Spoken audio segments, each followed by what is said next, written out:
নাহলে বাইরে চলে যাবে। রেডি?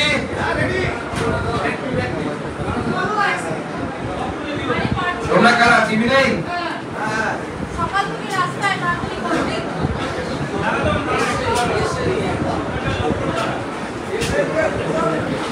এখানে এখানে একটা ইয়ে আছে না, ওয়াইফাই আছে না? হ্যাঁ ওয়াইফাই যেটা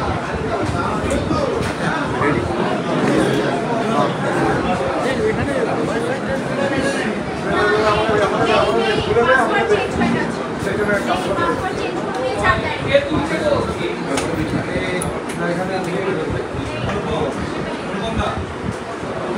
রেডি? তাড়াতাড়ি করো, তাড়াতাড়ি করো। পাস করাও না, চারটা পাস করাও, তাহলে সবাই মাথার মধ্যে পাস করে দিন।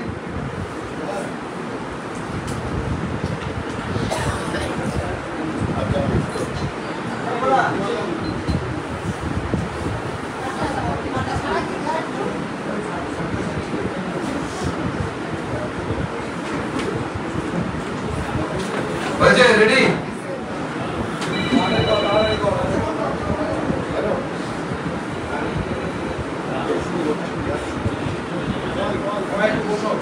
রেডি? নমস্কার। আজকে এই প্রেস বার্তার এক অদ্ভুত পরিস্থিতিতে আমাদেরকে করতে হচ্ছে, কারণ আপনারা জানেন আজ বঙ্গীয় ছাত্র সমাজের ডাকে যে নবান্ন অভিযান, নবান্ন ঘেরাও অভিযান এবং মুখ্যমন্ত্রীর পদত্যাগের দাবিতে, যাকে তারা পোশাকি ভাবে এভাবে বলেছে দফা এক, দাবি এক, মুখ্যমন্ত্রীর পদত্যাগ, সেই দাবিকে সামনে রেখে বঙ্গীয় ছাত্র সমাজের নবান্ন অভিযান এখনো চলছে, কিংবা কন্টিনিউ। এই আন্দোলনে পুলিশ জনতার উপরে এবং ছাত্র এবং ছাত্রদের পরিবারের লোকেদের উপরে লাঠিচার্জ করেছে, কাঁদানে গ্যাস ছুড়েছে এবং বহু জায়গা থেকে আমরা এরকম খবর পাচ্ছি ছাত্রদের মাধ্যমে যে পুলিশ ড্রাঙ্কেন অবস্থায় ছিল, অর্থাৎ নেশাগ্রস্ত অবস্থায় পুলিশের যারা কর্মচারী তারা ছিলেন এবং তারা অমানসিক অত্যাচার করেছে। তাই আজকে আমি কোনো জবাব দিতে আসিনি, কয়েকটা প্রশ্ন করতে এসেছি মাননীয় মুখ্যমন্ত্রীকে এবং তার প্রশাসনকে, যে এই যে দিদির কোনো একজন দিদির ধর্ষণের বিচার চেয়ে কোনো ভাই যদি রাস্তায় নামে, সেটা কি কোনো অন্যায় কাজ করেছে? তারা কোন বোনের উপরে অত্যাচার হয়েছে, তার অত্যাচারীর শাস্তির দাবিতে যদি কোনো দাদা রাস্তায় নামে বা নবান্নতে গিয়ে মুখ্যমন্ত্রীকে বড় প্রশ্ন করে আগুন তোলে, মাননীয় মুখ্যমন্ত্রী আপনি ভুল করেছেন, আপনি আপনার পদ থেকে সরে যান, সেটা কি কোনো অন্যায় কাজ করেছে তারা? আজকে নিজের বাড়ির লক্ষ্মীদের, নিজের বাড়ির ছাত্র ছাত্রীদের নিরাপত্তার কথা চিন্তা করে অভিভাবকরা যে রাস্তায় নেমেছেন, নেমে কি তারা কোনো ভুল করেছেন? কেন পুলিশ নিরস্ত্র এবং শান্তিপূর্ণ মিছিলের উপরে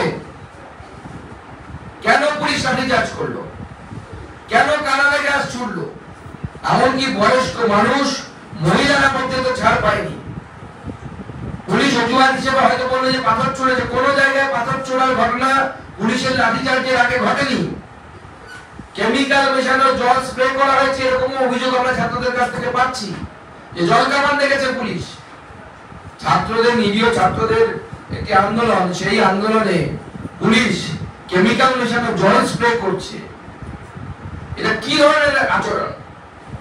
আমাদের এই ছাত্র সমাজে বেকার যুবক যুবতী যারা, তারা কি বাংলায় জন্ম নিয়ে তারা কি কোনো ভুল করেছেন?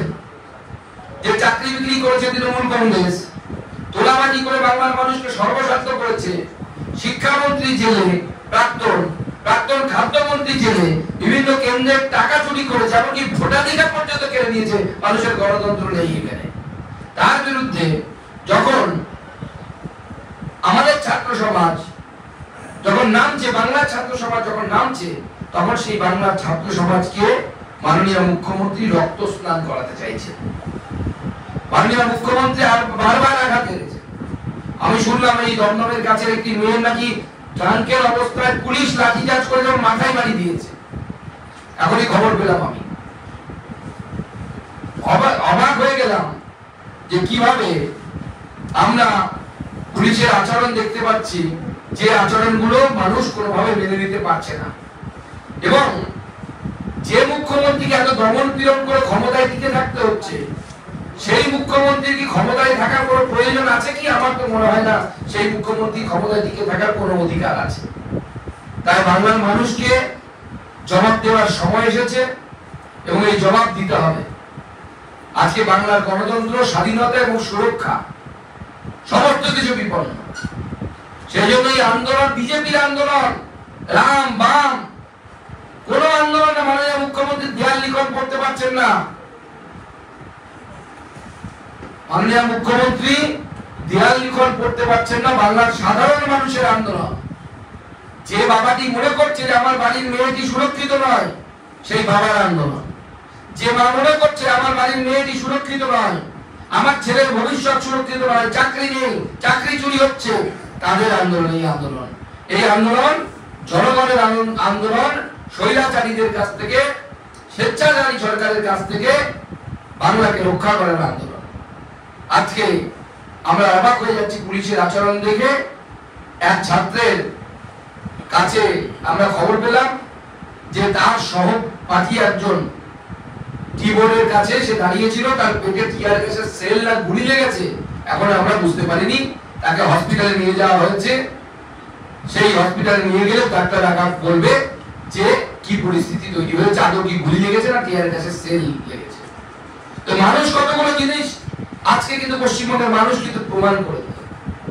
গত কয়েকদিন আগে তৃণমূল কংগ্রেস বলছিল রাম বামের আন্দোলন, গত পরশু থেকে বামেরা নিজেদেরকে উইথড্র করে নিলেন, বললেন এটা নাকি বিজেপির আন্দোলন, এটা নাকি আরএসএস এর আন্দোলন, অমুকের আন্দোলন, তমুকের আন্দোলন। আজকে বামপন্থীদের দ্বিধাচারিতা সবার চোখের সামনে চলে এলো এবং মানুষ যে বামপন্থীদের সাথে নেই এবং এটা যে সাধারণ মানুষের আন্দোলন, সাধারণ মানুষ বেরিয়ে সেটা প্রমাণ করে দিল যে বামপন্থীরা তৃণমূলের সাথে সেটিং রাজনীতি করতে ব্যস্ত এবং সেটিং রাজনীতি বাংলার মানুষ মেনে নেবে না। বাংলার মানুষ এই সেটিং রাজনীতির বিরোধী। এই বর্তমান পরিস্থিতিতে আমরা আমাদের আন্দোলনকে নতুন ভাবে চিন্তা ভাবনা করতে বাধ্য হয়েছি। সেই আন্দোলন বিজেপির আন্দোলন, যেটা সেই আন্দোলনকে আপনাদের সামনে যে রিভাইজড যে আমাদের এই আন্দোলন সূচি, সেই আন্দোলন সূচি আপনাদের সামনে আমি তুলে ধরতে চাই। এবং মনে রাখবেন এই আন্দোলন স্বৈরাচারকে হারানোর আন্দোলন, স্বৈরাচারীকে হারানোর আন্দোলন এবং গণতন্ত্রকে পুনঃপ্রতিষ্ঠা করার আন্দোলন। আগামীকাল থেকে আমরা ধর্ণা শুরু করব ঠিক করেছিলাম। আমরা আগামীকাল কোর্টের রায় পেয়েছি। 10:30টার সময় আমাদের মামলার শুনানি হবে। পুলিশ আমাদেরকে পারমিশন দেয়নি ধর্মতলায় ধর্ণা করার। কোর্টের পারমিশন নিয়ে হয় আগামীকাল অথবা আগামী পরশু থেকে আমরা আমাদের ধর্ণা চালু করব। ছাত্র সমাজ যেহেতু আহত হয়েছে, ছাত্র সমাজকে আইনি এবং মেডিকেল হেল্প দেওয়ার জন্য আমাদের যে আজকের যে হেল্পলাইন নাম্বার ছিল, সেই হেল্পলাইন নাম্বারকে আমরা পুনরায় চালু করছি। আজকে থেকে চালু থাকবে, এখন থেকে চালু হয়ে যাচ্ছে। যে কোনো ধরনের মেডিকেল হেল্প এবং লিগ্যাল হেল্পের জন্য ছাত্র, যে সমস্ত পরিবারের লোকেরা যারা বাইরে আছে, পুলিশ প্রচুর ছাত্রদেরকে অ্যারেস্ট করেছে, গ্রেফতার করেছে, তাদের লিগ্যাল হেল্প দেওয়ার জন্য ভারতীয় জনতা পার্টির তরফ থেকে হেল্পলাইন নাম্বার চালু করা হচ্ছে। এই হেল্পলাইন নাম্বারে পরিবার থেকে ফোন করে আপনারা আইনি সহায়তা এবং মেডিকেল সহায়তা আপনারা চাইতে পারেন। আমাদের যে মহিলা কমিশন ঘেরাও ছিল তার ডেটকে আমরা পরিবর্তন করছি, কারণ পরিবর্তিত পরিস্থিতিতে অনেকে আজকের আন্দোলনে আহত হয়েছে। আমরা আশা করছি সেই মহিলা কমিশনের আন্দোলনে আমাদের মহিলা মোর্চা নেতৃত্ব দেবে, কিন্তু সমাজের মহিলারা আসবে। আমরা সমাজকে আহ্বান করছি যে আন্দোলন বিজেপির আন্দোলন নয়, এটা সমাজের আন্দোলন। 30 তারিখে, এ মাসের 30 তারিখে আমাদের মহিলা মোর্চা নেতৃত্বে সকল মহিলারা, বিজেপির মহিলা এবং সমাজের যারা মহিলা, যারা চান যে প্রতিবাদ করতে আমরা চাই, যারা হয়তো রাজনীতি করেন না, যারা হয়তো বিজেপিও করেন না, আসুন সেদিন মহিলা কমিশনে আমাদের তালা লাগা অভিযানে আপনারা অংশগ্রহণ করুন। 2রা সেপ্টেম্বর, 2nd সেপ্টেম্বর জেলা শাসকের অফিস ঘেরা মাননীয় মুখ্যমন্ত্রীর ইস্তফার দাবিতে এবং আজকে ছাত্রদের উপর যে অন্যায় হয়েছে সেই অন্যায়ের দাবিতে। 4th সেপ্টেম্বর আমাদের বিভিন্ন ব্লক অফিস, এটা 2nd সেপ্টেম্বর ছিল, সেটাকে আমরা 4th সেপ্টেম্বর করছি। 4th সেপ্টেম্বর দিনভর ধর্ণা ব্লকে আমাদের যারা কার্যকর্তা তারা করবেন এবং সাধারণ মানুষকে আমরা সেখানে আহ্বান জানাচ্ছি। 6 সেপ্টেম্বর 6 সেপ্টেম্বর আমরা যেটা ঘোষণা করেছিলাম গত 4 তারিখে ছিল, সেটা 6 সেপ্টেম্বর প্রতিটি মণ্ডলে 12টা থেকে দুটো আমাদের চাক্কা জাম, সেই চাক্কা জাম চলবে। এবং তার সাথে সাথে আজকে যে বর্বরোচিত আক্রমণ হয়েছে, এই বর্বরোচিত আক্রমণের তীব্র নিন্দা করে এবং আমরা আহ্বান জানাচ্ছি যে রাজনৈতিক মতভেদ ভুলে সমস্ত মানুষ পথে নামুন। আগামীকাল ছাত্রদের উপর এই বর্বরোচিত আক্রমণের প্রতিবাদে 12 ঘন্টার বন্ধ, সাধারণ বন্ধ সফল করুন। আগামীকাল বিজেপি ডাকে 12 ঘন্টার সাধারণ বন্ধ, সেই আহ্বান দিচ্ছি। এবং এই আহ্বান শুধুমাত্র বিজেপির কর্মী সমর্থক ভোটার তাদের জন্য নয়, আমি সাধারণ মানুষের কাছে হাত জোর করে বলবো, দেখুন আজকে যে বাড়ির ছেলের সাথে যে বাড়ির মেয়ের উপরে লাঠিচার্জ হয়েছে, ভাবছেন যে পাশের বাড়ির ছেলের উপর হয়েছে, কালকে সেটা আপনার বাড়ির ছেলের উপরে হবে। আজকে যে ছেলেটি টাকা দিতে না পেরে চাকরি পায়নি, তার চাকরি বিক্রি হয়ে গেছে 15 লক্ষ টাকায় তৃণমূল নেতার দ্বারা, তৃণমূলের দালালের দ্বারা। কালকে আপনার ছেলেটি, যে ছেলেটি পড়ে পড়ে বড় হচ্ছে, স্কুলে যাচ্ছে, কলেজে যাচ্ছে, কালকে তাকে সে তার সম্মুখীন হতে হবে। তাই আমরা সাধারণ মানুষকে বলছি যে আজকে আরজি করে সেই বোনটি, আমার বোন, কারো হয়তো দিদি, কারো হয়তো মেয়ে, সে যেরকম অত্যাচারিত হয়েছে, সেরকম কালকে আপনার বাড়ির মেয়েটি অত্যাচারিত হতে পারে। তাই এই বনকে সর্বাত্মক করুন। এই বন স্বেচ্ছাচারী এবং স্বৈরাচারী সরকারের হাত থেকে পশ্চিমবঙ্গকে রক্ষা করার পর এবং গণতন্ত্র, স্বাধীনতা এবং আমাদের সুরক্ষা, আমাদের ধর্মীয় সুরক্ষা এখানে থাকছে না, স্বাধীনতা থাকছে না, মত প্রকাশ করতে পারছে না মানুষ। আজকে করে এত বড় ঘটনা ঘটে গেছে, ভয়ে কেউ বলতে পারছে না, সাহস নেই মানুষের। এটাকে গণতন্ত্র বলে। এই গণতন্ত্র প্রতিষ্ঠার জন্য আগামীকাল 12 ঘন্টার বনকে সর্বাত্মক পথে পরিণত করুন।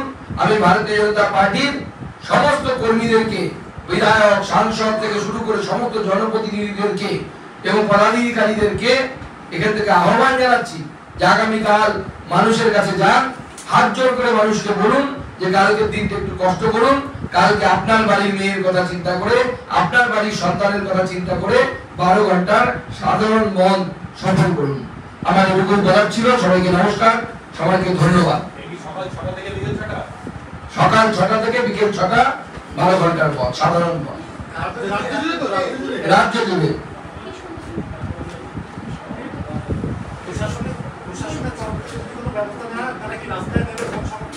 আমরা সাধারণ মানুষকে আহ্বান জানাচ্ছি রাস্তায় নেমে মত সফল করার জন্য। কারণ আজকের যে আন্দোলন হয়েছে, এটা শুধু কোন একটা পন্থা, কোন একটা মত, কোন একটা রাজনৈতিক দল তাদের আন্দোলন নয়, তাদের আহ্বান নয়। বাংলার মানুষ নেমে আন্দোলন করেছে। দেখেছেন কোন রাজনৈতিক পতাকা ছাড়া যে বিপুল পরিমাণ মানুষ রাস্তায় নেমেছে, বিপুল পরিমাণ ছাত্র সমাজ বিপুল সংখ্যায় নেমেছে। আমার তো মনে করতে পারছি না বাংলায় এর আগে এইভাবে রাজনৈতিক ব্যানারে এত সংখ্যক ছাত্র ছাত্রী, তাদের পরিবারের লোকেরা কেউ কোন রাস্তায় নেমেছে। অভূতপূর্ব এক দৃশ্য আজকে আমরা দেখেছি। সেই দৃশ্য প্রতিবাদের ভাষার দৃশ্য।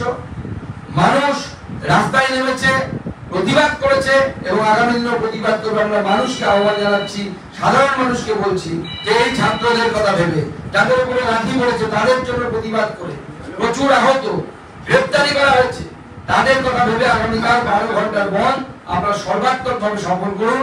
গোটা রাজ্য জুড়ে সকাল 6টা থেকে সন্ধ্যে 6টা পর্যন্ত সাধারণ বন্ধের আহ্বান ভারতীয় জনতা পার্টির তরফ থেকে করা হয়েছে এবং এই বন্ধকে সফল করুন।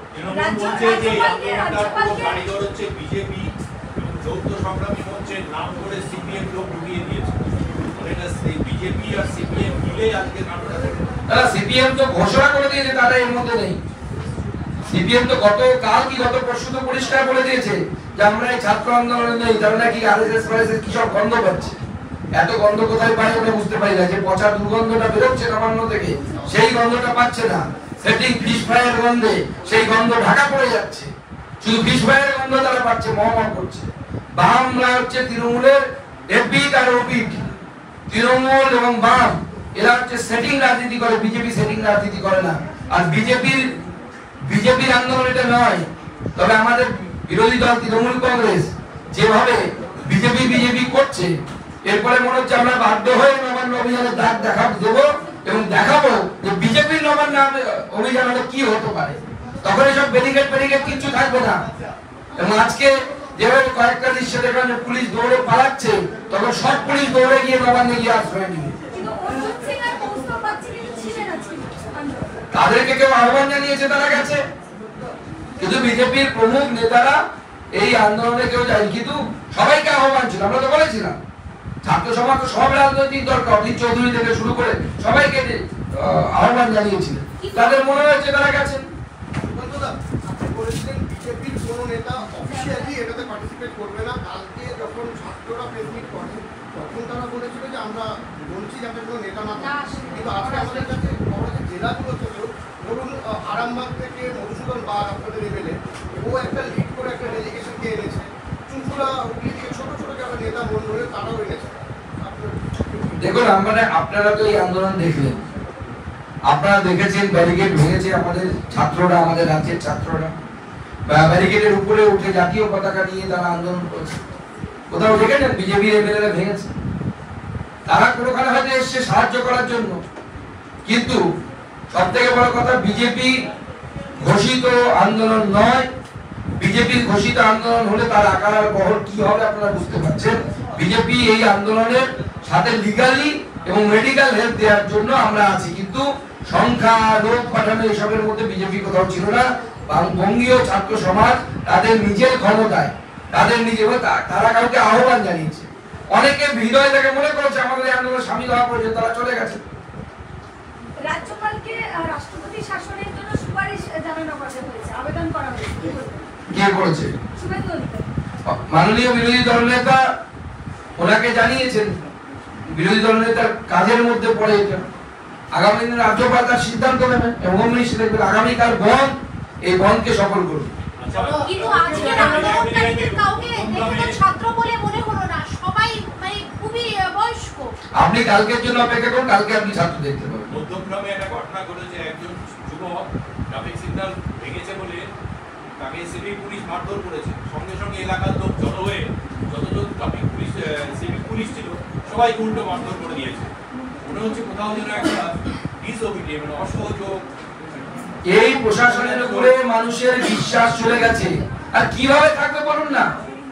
এই যে মূল অভিযুক্ত যে ধরা পড়েছে সঞ্জয় যে বাইক নিয়ে ঘুরে বেড়াতো, সঞ্জয়ের বাড়িতে গিয়ে বাইক পেয়েছে সিবিআই, সেই বাইক রেজিস্টার করা আছে কলকাতা পুলিশের সিপির নামে। তারপরেও মানুষ বিশ্বাস রাখবে? রাখা উচিত এই পুলিশের উপরে।